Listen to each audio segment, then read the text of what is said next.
গুঁড়া দুধের খিরসায় পাটিসাপটা পিঠা, তাও আবার খেজুরের গুড়ের। হ্যালো এভরিওয়ান, আসসালামু আলাইকুম। আজকে আপনাদের সাথে শেয়ার করব শীতের ভীষণ মজার একটা পিঠার রেসিপি। আর এই শীতের সিজনে খেজুরের গুড় দিয়ে নানান ধরনের পিঠা খেতে কিন্তু আমার কাছে অনেক ভালো লাগে।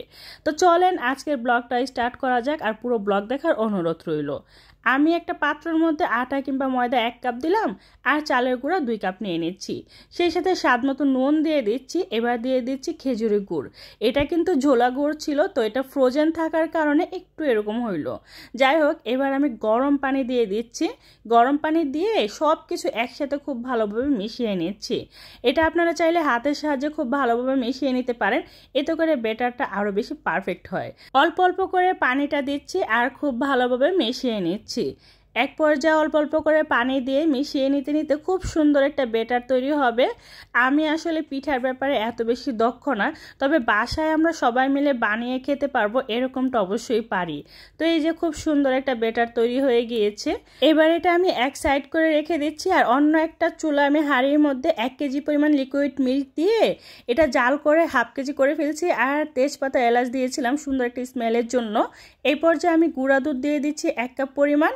সেই সাথে আমি চালের গুঁড়া 1/2 কাপ পরিমাণ দিয়ে দিচ্ছি চিনি, আর হচ্ছে এখানে নারকেল। আপনারা চালের গুঁড়ার পরিবর্তে এখানে সুজিও দিতে পারেন। তো যাই হোক, আমি গুঁড়া দুধ দিয়ে আর এই সব ইনগ্রেডিয়েন্টস দিয়ে সুন্দর করে একটা খিরসা তৈরি করতেছি। আর দেখতেই পাচ্ছেন খুব সুন্দর একটা খিরসা কিন্তু তৈরি হয়ে গিয়েছে অলরেডি।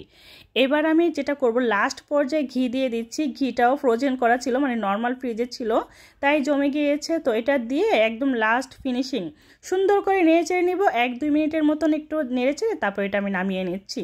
সব কিছু যেহেতু রেডি করা আছে, এবার শুধু পিঠা বানাবো।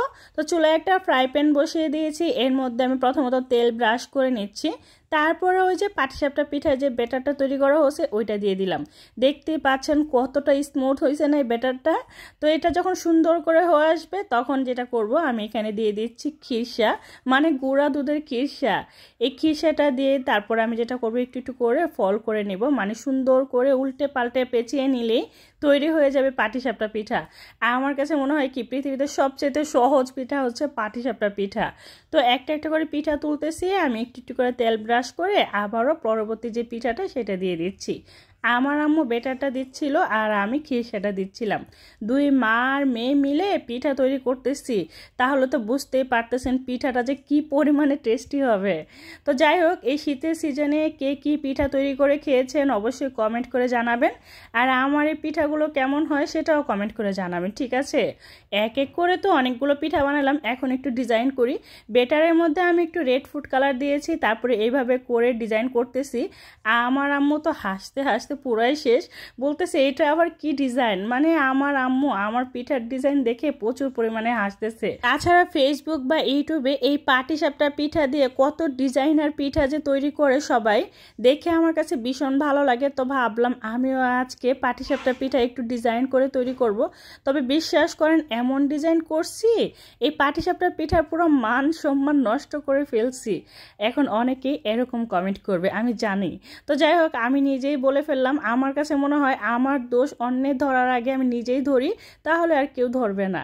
তো এই যে এক এক করে না আমি অনেকগুলো পাটিসাপটা পিঠা বানায় ফেলছি। তো চলেন পিঠাগুলো আপনাদের সাথে একটু শেয়ার করি। দেখেন না পিঠাটা কত লোভনীয় লাগতেছে না? আমার কাছে না পিঠাটা দেখতে অনেক সুন্দর লাগতেছে। আপনাদের কাছে কেমন লাগছে অবশ্যই আমি জানি না, চাইলে কমেন্ট করতে পারেন।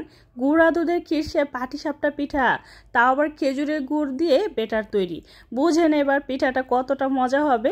এই শীতের সিজনে এই ধরনের পিঠা খেতে কিন্তু অনেক বেশি ভালো লাগে। অনেকে তো আবার পিঠা ঠান্ডা হলে খেতে পছন্দ করে, বাট আমার কাছে মনে হয় পিঠা খাবো গরম গরম। তো এখন আমি গরম গরম পিঠা খাবো আর আপনাদের সাথে শেয়ার করব। তো আমার আজকের এই ভিডিওটা কেমন লাগছে অবশ্যই কমেন্ট করে জানাবেন। ভালো লাগলে লাইক কমেন্ট শেয়ার করে দিবেন, চ্যানেলটা সাবস্ক্রাইব করে রাখবেন, আর পেজে লাইক ফলো দিয়ে সবসময় সাপোর্ট করবেন। আচ্ছা, কে কোথা থেকে আমার এই ভিডিওটা উপভোগ করতেছেন প্লিজ কমেন্ট করে জানাবেন। সো আজকে এই পর্যন্তই। সবাই ভালো থাকবেন, সুস্থ থাকবেন, আর অবশ্যই আমার জন্য দোয়া করবেন। আল্লাহ হাফেজ।